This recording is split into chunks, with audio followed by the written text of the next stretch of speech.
It is no secret that the UK economy is in absolute, well, shambles at the moment, mostly because every single economist is openly saying it's because of Brexit. Even Jacob Rees-Mogg, when he had his other economist friend, he said, well, actually, we're suffering a lot of Brexit damage. And he was like, whoa, whoa, whoa, whoa, whoa, whoa, whoa, whoa, whoa. Can't go talking about that now, can we?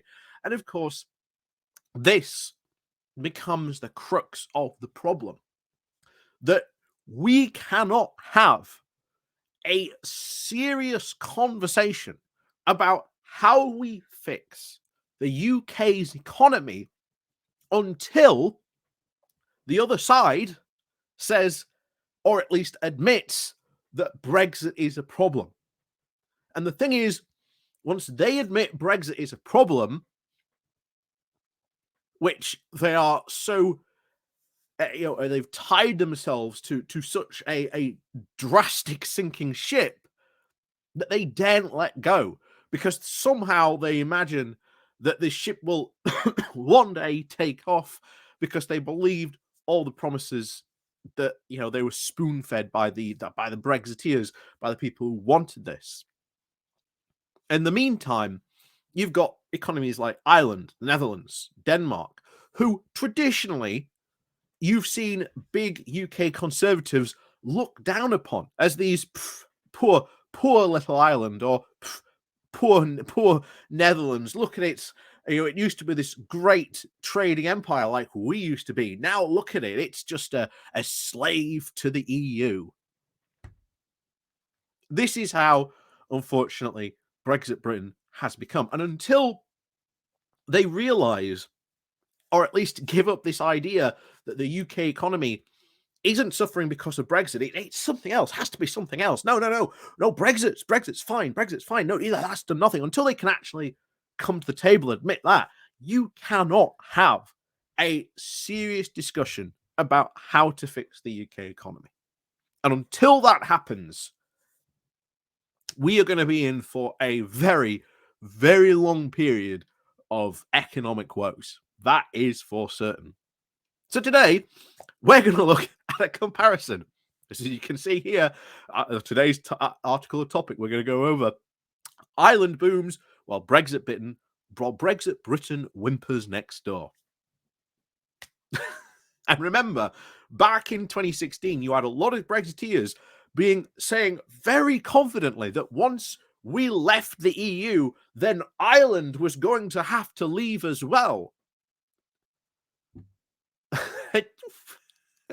That was a thing. That was a whole thing. Trust me on that one. It was a bizarre, really weird, almost imperial colonialist argument.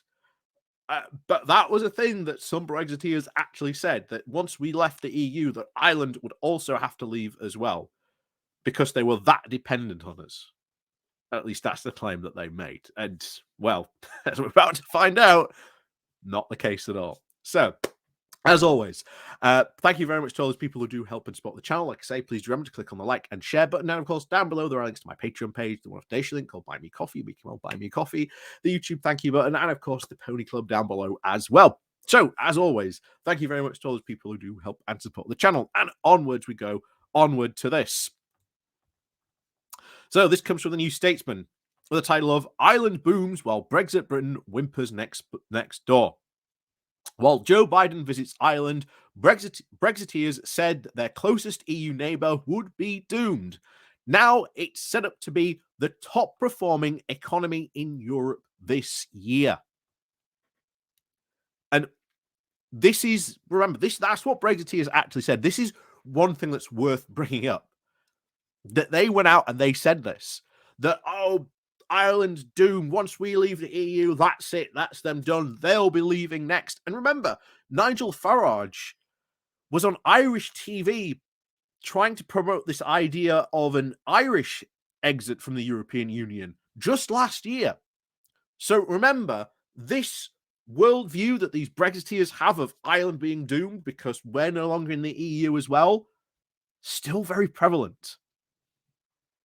So, Ireland, the US president, and Joe Biden said before his visit to the island this week is part of his soul. Yet, there are also less poetic reasons for the Republic to be greeted with fondness on the world stage these days. Its economy is expected to be the best performing in Europe this year. As you can see, all by GDP growth, Ireland is at 4.9%. The next closest one is Malta at 3.1, Romania at 2.5. Then it's Slovakia at 1.5, and then it's pretty much all that to get to the UK, where it's minus 0.2. Oh, how wonderful. How wonderful. So, the Irish economy will grow by at least 4.9% in 2023. And according to the European Commission, this is a conservative forecast. So they're being conservative about it. So it might actually be bigger. Ireland's Economic and Social Research Institute think tank also predicts that its country's economy will grow by 5.5% this year and a huge 6% the year after. And across the border, it's a different picture. Recent months have seen the forecast after the forecasting predicting doom for the UK economy. The Office for Budget Responsibility predicted in March that the UK economy would shrink by 0.2% this year, fearing the worse than the European Commission's predictions of all other European economies. The ODEC has also predicted in March that the UK economy would shrink to 0.2%, the poorest performing G20 country besides Russia, whose economy will shrink by 2.5%. And remember what we said at the beginning. Brexiteers made the explicit claim, and I've been making this explicit claim several times. This is why people often wonder when they hear Brexiteers say that, oh, Ireland should leave the EU.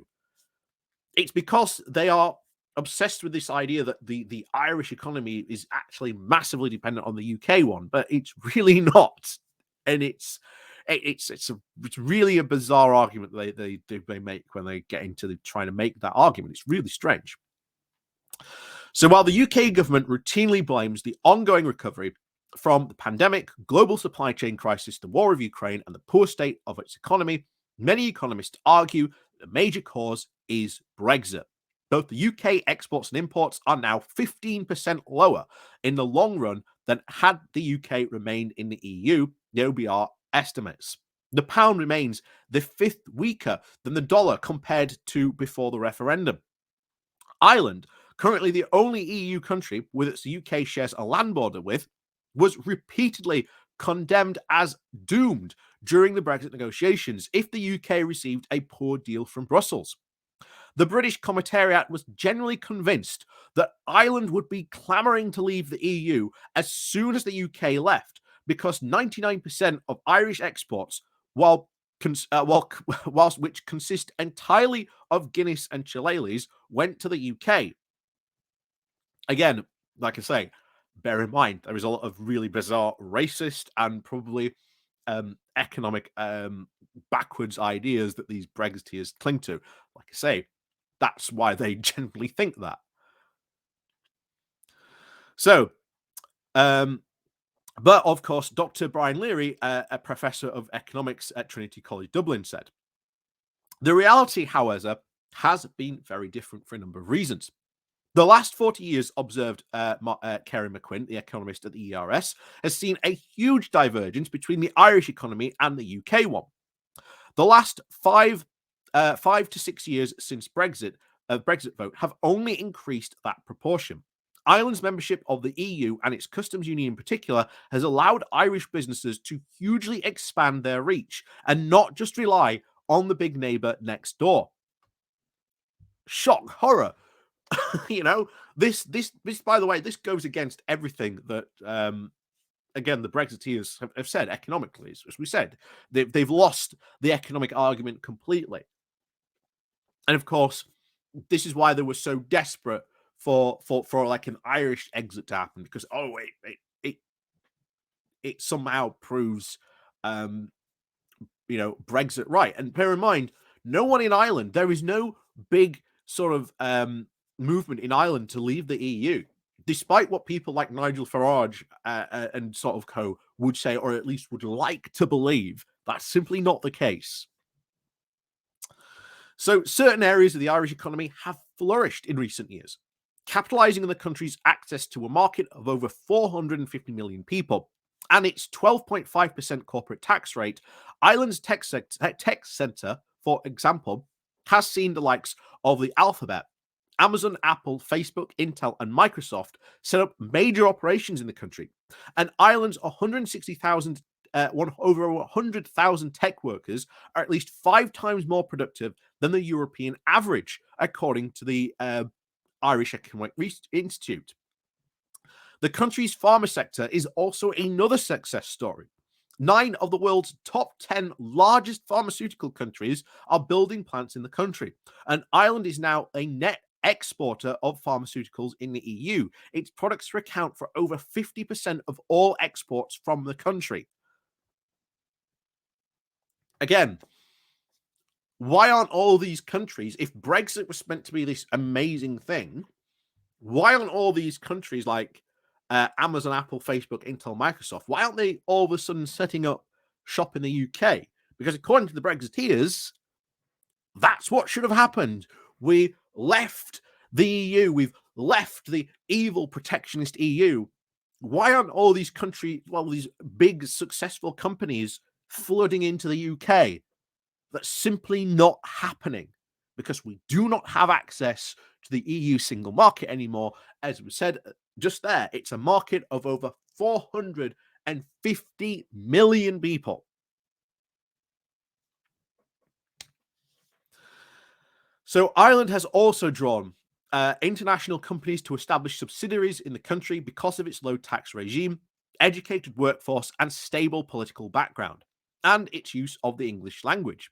It used to compete with the UK as a European base for such multinationals, but now Ireland is the only EU country where English is its most inhabitants' first language. And there has been a steady trickle of companies moving operations from the UK to Ireland. Noted by Lacey's from Dublin's financial sector has now been a particularly big winner. The city has attracted over 135 financial companies between mid 2016 and early 2021. Around a quarter of all the finance firms are Brexit related moves, according to a report by the think tank New Financial. Ireland's appeal is also enhanced by its low corporate tax rate, whereas the UK's is rising from 19 to 25% this year. This may help explain why, according to a recent report from the US Ireland Business Report by the American Chamber of Commerce, that both Ireland and the US continue to try and reach an accord on levels of growth and investment. And in 2022 alone, there are around 167 new US investments announced in Ireland. Following Brexit, though, Ireland stands as the transatlantic gateway to the European Union, wrote the Sinn Féin leader Mary Lou McDonald in the American Chamber of Commerce report. There is no good Brexit for Ireland, but the economic upside is clear. Which, again, is so funny because this used to be the big thing where this was what Margaret Thatcher sold, the UK as being. That we are the gateway to the EU. That is now Ireland, from what we can see here, from its massively outperforming economic performance. Many people go and say, "Oh, it's their low corporate tax rate. That's what does it." I do not think, even if Rishi Sunak was to be stupid enough to lower the corporate tax rate, which he would not get away with, but Liz Truss desperately wants to do, because you would lose a heck of a lot of money going into sort of public services that way, which was one of the big things, which sort of stopped them doing it. There would be no way this would be a massive economic benefit. But that's what a lot of Brexiteers now say. Oh no, we've got to lower our economic tax rate. We've got to be lower than Ireland. Some Brexiteers out there, if you search for them, they're not that hard to search for. Some currently are saying that there should be a 0% corporate tax rate. And of course, those are the crazy free market libertarians out there still saying that Brexit is amazing. But yeah, that's the case. So In 2021, the UK trade only accounted for about 13% of the Irish exports and about 20% of Irish imports. These statistics also mean that Ireland is one of just 7 EU countries that the UK had a trade surplus with, which was worth about 5.4 billion euros in 2020. The UK's departure from the customs union saw its trade surplus with Ireland shrink to just 1.3 billion in 2021. It's very strange to us here in Ireland to witness such an own goal, said Lucy. With the UK, it's literally a case that you need us more than we need you, because Ireland was one of the few countries with whom the UK runs a good trade surplus.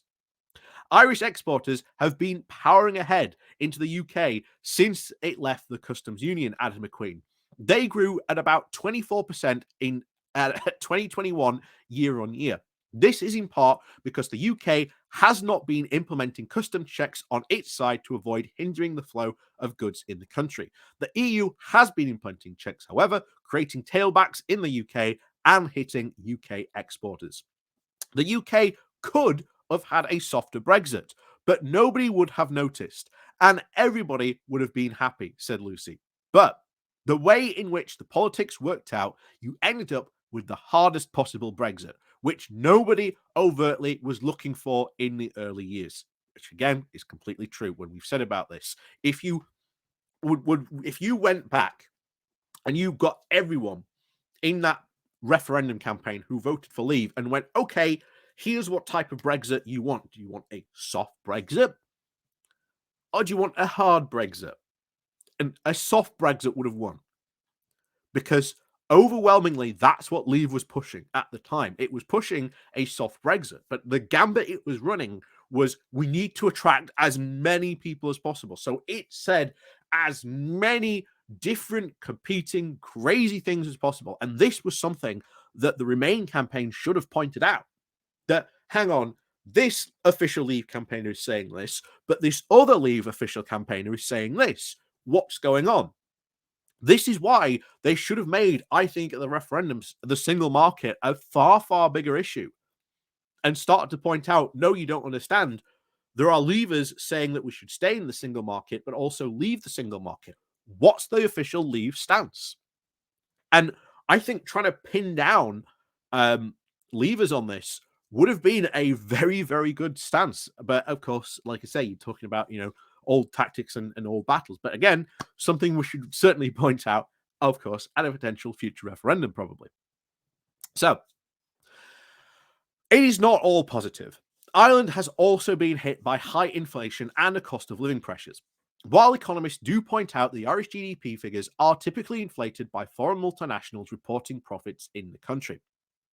Even if Brexit presented many opportunities as problems for Ireland, other events in the UK could have yet thrown the country off track. A major concern for Ireland is geopolitical.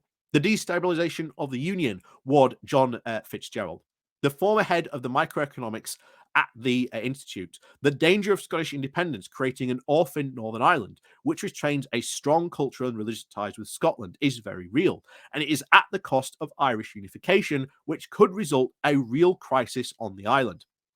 For now, however, Brexiteers' warning about the poor Irish prospects have not played out. From a headline point of view, the Irish economy is doing well, said McQuinn. Irish firms are switching from the UK to the EU for suppliers, which may cause problems for the UK, but represents only a very limited hassle for Ireland. So that's the real sort of situation here. This was one of the things that Brexiteers would go on about constantly, that, oh, don't worry, because when we leave, well, don't worry, the rest of the EU is going to fall. We're just going to be like the first domino that's going to set off a massive collapse. Other countries are going to leave as well. Again, it wasn't just Ireland that was sort of tipped to leave. There was talk of a Frexit, a French exit that Marie Le Pen was sort of pushing. And at the time, that certainly seemed like her plan. But after seeing the catastrophe of what Brexit turned out to be, they've dropped those plans. They've dropped them like a stone. Not only that, in places like Denmark, which when you looked at the polls, had a very similar favorability rating to the EU as to what you would probably get from the UK. What's happened in Denmark? Favorability from the EU's skyrocketed. And it's not just there. Every single EU country has seen what's happened.